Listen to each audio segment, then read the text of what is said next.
A Bíblia trata o casamento como uma aliança sagrada e permanente, mas também menciona alguns casos em que o divórcio pode ocorrer. E nesse vídeo vamos analisar os principais textos que a palavra de Deus nos ensina sobre este assunto. E é extremamente importante que você tenha bastante atenção, visto que o casamento tem sido banalizado, até mesmo entre os cristãos. E cada vez mais as pessoas estão se distanciando dos princípios da palavra de Deus. Então, é necessário ensinar a nova geração de crentes sobre a importância do casamento e dizer que o divórcio não é uma opção comum, tá? Então, primeiramente, o que nós precisamos saber: qual é o projeto original de Deus para o casamento? Nós encontramos em Gênesis capítulo 2, versículo 24, que diz: portanto, deixará o homem o seu pai e a sua mãe, e apegar-se-á à sua mulher, e serão ambos uma carne. Então, aqui nós entendemos, é muito claro isso: o casamento foi instituído por Deus e é uma união indissolúvel, tá? Malaquias 2,16, porque o Senhor, o Deus de Israel, diz que odeia o repúdio, ou seja, o divórcio. Deus não aprova o divórcio como algo comum, pois quebra uma aliança sagrada, né? Porque é um princípio que ele estabeleceu e é eterno. E Mateus 19,6 diz: assim não são mais dois, mas uma só carne. Portanto, o que Deus ajuntou não separa o homem. Quem está dizendo isso aqui é Jesus. Ele está reforçando que o casamento é para a vida toda. Então vamos às complexidades desse assunto, né? Há alguma permissão para o divórcio? Em Mateus 5,32 e Mateus 19,9 falam a mesma coisa. Diz assim: eu, porém, vos digo que qualquer que repudiar sua mulher, a não ser por causa de fornicação, faz que ela comete adultério, e qualquer que casar com a repudiada comete adultério. Então Jesus aqui está permitindo o divórcio em caso de infidelidade.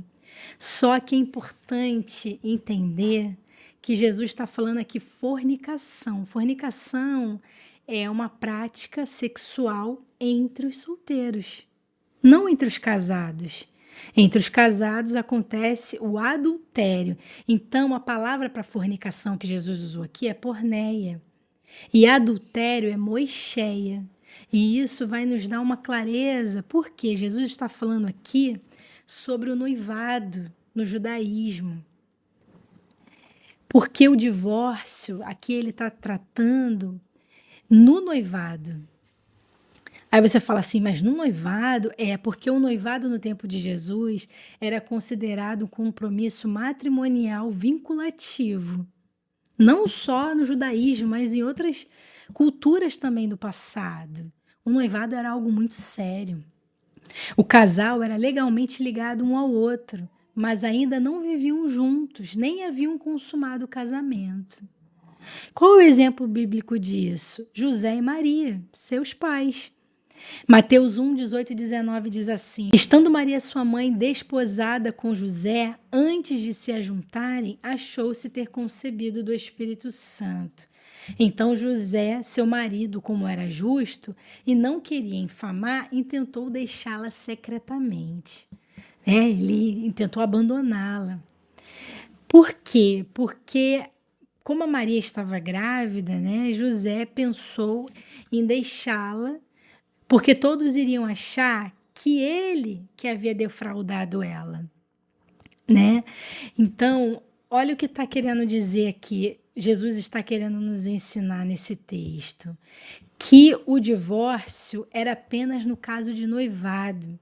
Se fosse descoberto que a mulher havia se deitado com outro durante o noivado, ou seja, antes da união definitiva. Então, ele está falando ali algo que era comum entre os judeus. Talvez hoje, para nós, não faça muito sentido. Por quê? Porque acontece a banalização, né, dos relacionamentos. Hoje, um noivado não vale nada.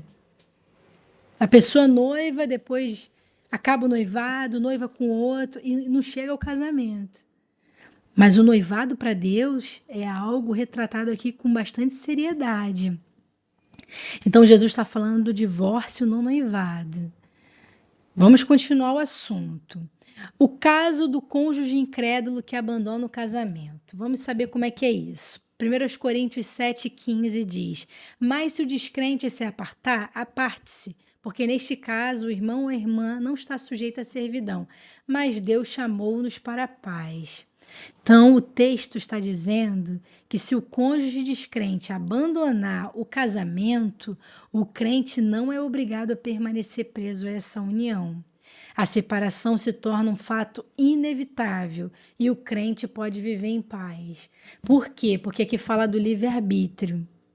O crente não deve ficar lhe obrigando o outro a permanecer no casamento. E essa atitude, esse mau comportamento, essa quebra de aliança por meio do cônjuge descrente, ele vai ter que dar conta lá no dia do juízo, porque ele está abandonando esse cristão, né? Esse servo de Deus. Para que esse crente não venha perder a comunhão com Deus, existe uma regra muito importante. Ele está livre ou não está livre para se casar novamente? Esse aqui é o próximo assunto. O crente pode se casar novamente depois do divórcio, como esse exemplo aqui? Romanos 7, 2, 3 diz: porque a mulher que está sujeita ao marido enquanto ele viver, está-lhe ligada pela lei, mas morto o marido, está livre da lei do marido. De sorte que, vivendo o marido, se casar com outro homem, será chamada adúltera, mas morto o marido, está livre da lei.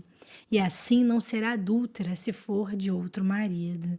Então, o novo casamento só é permitido em caso de viuvez, porque o casamento original continua sendo válido diante do Senhor.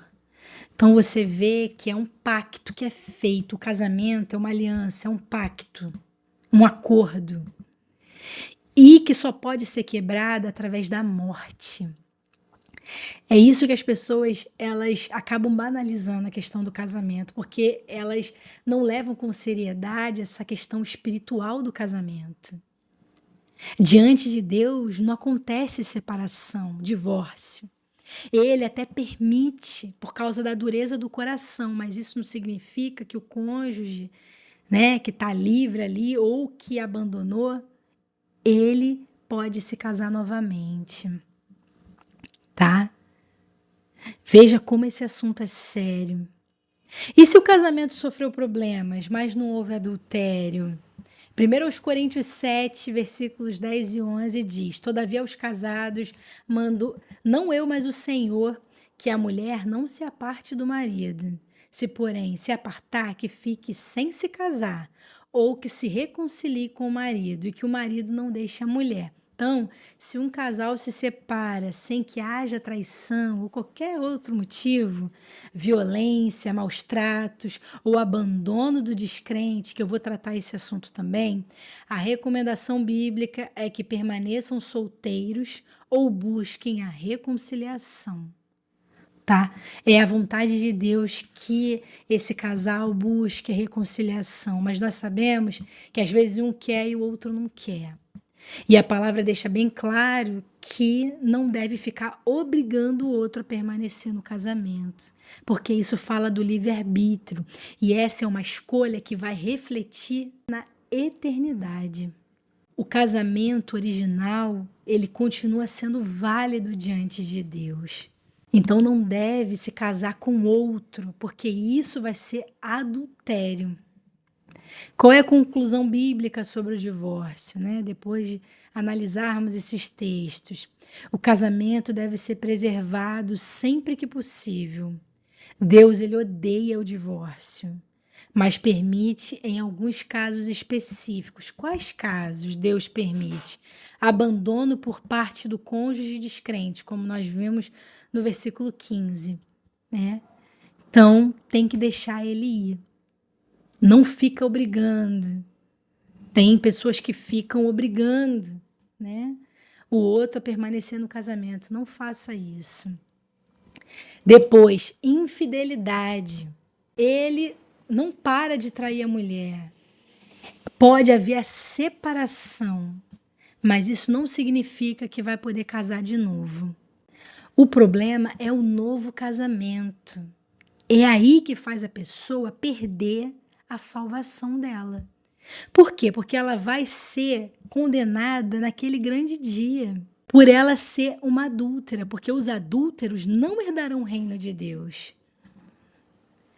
Outra situação, maus tratos, violência física, também pode haver separação, porque está fazendo com que esse abuso físico e emocional represente um risco de vida. Então, a separação pode ser necessária para preservar a integridade e a segurança da vítima. Então, pode acontecer. Então, como eu falei, a separação não é o maior problema é um novo casamento. E isso vai fazer com que a pessoa seja realmente uma adúltera, tá? Espero que isso sim fique claro, esse entendimento. A separação não é mesmo que o divórcio, mas em muitos casos é essencial para proteger a vida. Se houver separação sem um motivo bíblico, a pessoa deve buscar reconciliação ou permanecer sem se casar. O divórcio que Jesus está falando ali era no noivado. A noiva repudiada por fornicação antes do casamento, ela está cometendo também adultério, porque a união já estaria desonrada. O noivado era algo muito sério, né? Um compromisso muito sério. Então o homem ele não deve abandonar a sua mulher, porque o casamento original vai continuar sendo válido aos olhos do Senhor. É uma palavra exortativa àqueles que estão vivendo no erro, porque ao ouvir uma mensagem dessa, a pessoa deve pensar assim, mas Senhor, e aí, o que eu faço? Eu já tenho uma família, né? Tantas coisas eu fiz na ignorância. Então, nós precisamos analisar cada caso, tá? Essas regras, elas são muito importantes dentro do contexto cristão. Elas são exigidas de uma forma mais firme. Mas isso não significa que esses princípios não estejam sobre a humanidade. Está sim. Quando uma pessoa vai casar ali diante de um juiz, ele fala as mesmas palavras bíblicas. Então você vê que todos que estão ali no ato, né, do casamento estão cientes de que o casamento é uma união que é indissolúvel. E a busca pelo divórcio é por causa da dureza do coração. Porque aqueles dois não conseguem se entender. Eles não conseguem ter paz diante de Deus e também uns com os outros. É uma palavra bem delicada, né? Mas é uma palavra que nos orienta, que nos coloca na posição certa em que Cristo quer que o homem e a mulher estejam em sua presença.